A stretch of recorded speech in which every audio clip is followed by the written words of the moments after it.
But part of the reason why I wasn't able to finish it was because we got to Hawaii. But then when we got back from Hawaii, I had a game waiting for me, and I Okay. think Jet was playing it too. But I picked up Link's Awakening for the Switch. Da-na-na-na. Oh god, so fun.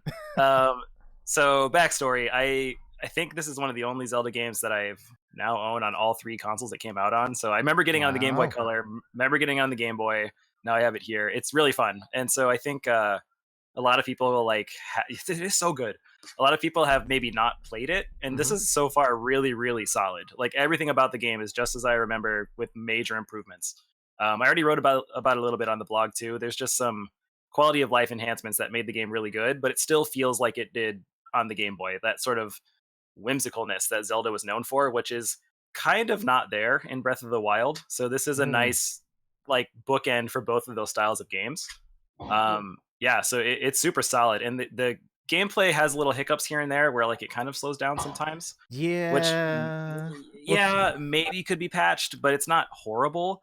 But dude, there's a lot of stuff going on. Like in the very first town, what is it, Baby Village or something like that? Like it's so like lush. Like there's so much stuff around you. It just looks really, really cool. And so I love that. And then you can see right now as he's going through Jet's gameplay, like the game just slides to the entire, like everything slides through. There's no like transition screens like you're used to from other Zelda games, including the original Link's Awakening. But you get you get that perfect timing, like when you go into dungeons and stuff like that. So it really harkens back to that sort of style. And I think it's really cool. It's a neat way to play the game. And yeah, if you liked Breath of the Wild but wanted something more traditional, this is your option. Yeah. I will say, like having regarding the frame rate issue stuff, I find most of it happens in the beginning of the game, and I actually played a build of this at Fan Expo a couple of months before it came out, and it was actually considerably worse there. So they cleaned it up quite a bit between what was there and what it is now. Still, like, it's really weird for a Nintendo game to have frame rate issues. Usually they're just like rock solid in everything in frame rate stuff, and that's a little bit of a letdown. I didn't find that it impacted the gameplay really. Like I guess the swamp is kind of the worst part, but like it's such an inconsequential part anyway that it didn't really matter. Yeah, you're correct. You're kind of right. It's anywhere that has like a lot of graphical stuff happening. Like it happens like never in the dungeons, never in like a boss battle. It's just always when there's a lot of stuff going on. But I will say, like, having not really played Link's Awakening before, this was a lot of fun. I love the balance between kind of the classic 2D Zelda gameplay, but also getting really weird. All the Mario references in there and some of the weird bits in the story. The dungeons are really cool. Some of them get pretty tough. Like, I still think it's a little easier than your standard Zelda game, but like especially towards the end, it gets quite challenging, especially once the dungeons go to like multiple floors.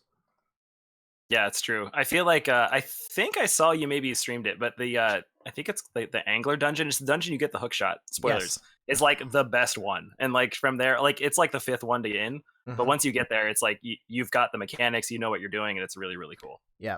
The hook shot's fun. Jumping is a lot of fun. I don't understand why jumping is not in every Zelda game. Yeah, right? Okay, so random question. Did you ever unequip the feather? No, of course not. I always have it. Always have it. So it's super fun. I know Chris and Rachel, you guys got this, right? You just haven't played it yet? Yeah, we got it, and then we both got sick, so we haven't had a chance to try it out yet. Yeah. I remember getting this game. I have this game for the Game Boy Color.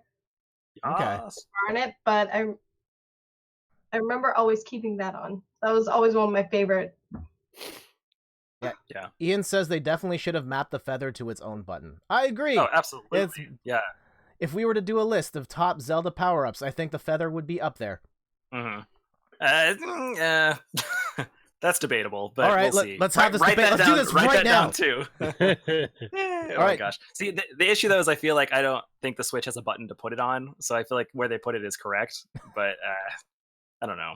Because it would be weird to hit like L instead of the Pegasus boots to jump instead of like dashing. I don't know if it would feel right.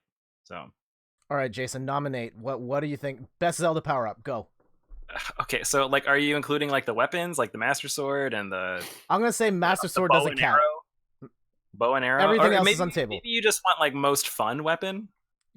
Best item, anything, because there's one particular thing I'm thinking of that I guess it's a weapon, but not really. Is it the chicken from from this game? Because No, that one's that's awesome. spoilers. By the way. Oh, by the way, sorry about that. Wait, there's a best weapon. The chain chomp from this game? Okay, that's Jason's pick. Best item power up thing. Chris and Rachel, pick one. Well, I get one each of you can pick one. I don't know. I'm pretty sure I wrote a blog post on this, but I can't remember what I put.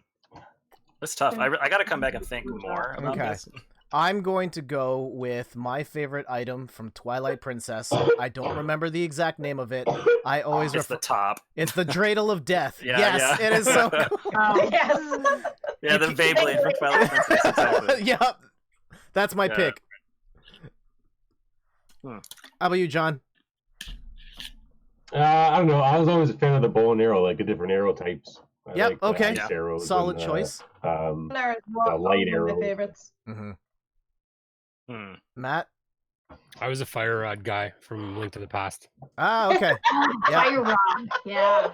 Yeah, that's a good one. Sounds like a guy that works at a diner in the South. Fire rod. The fire rod. Yeah. By Guy Fieri. Fire rod.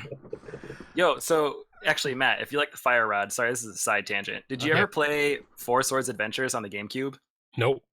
Oh, dude. So that's like the multiplayer one, right? Where it's like that game. But anyways, you can get the fire rod, and it's so fun because if you like shoot it at, like in this scene, like at the grass, like all the grass burns. And it's really nice because you can just really be a d-bag to your friends. Yeah, like because they're over there, they're stuck. Just like shoot them. Like, oh, sorry, man. I'm sold. I'm sold already. Yeah, exactly. What else do you need? Yeah, I watched Chris and Rachel stream that one. Did you guys finish it, so by fun. the way? We didn't finish it yet. No. Okay. Don't you know us by now, Jen? I know. Don't finish them. We're A year later. planning on bringing it back. We just Okay. need to make sure our work. Busted. Yeah. Okay.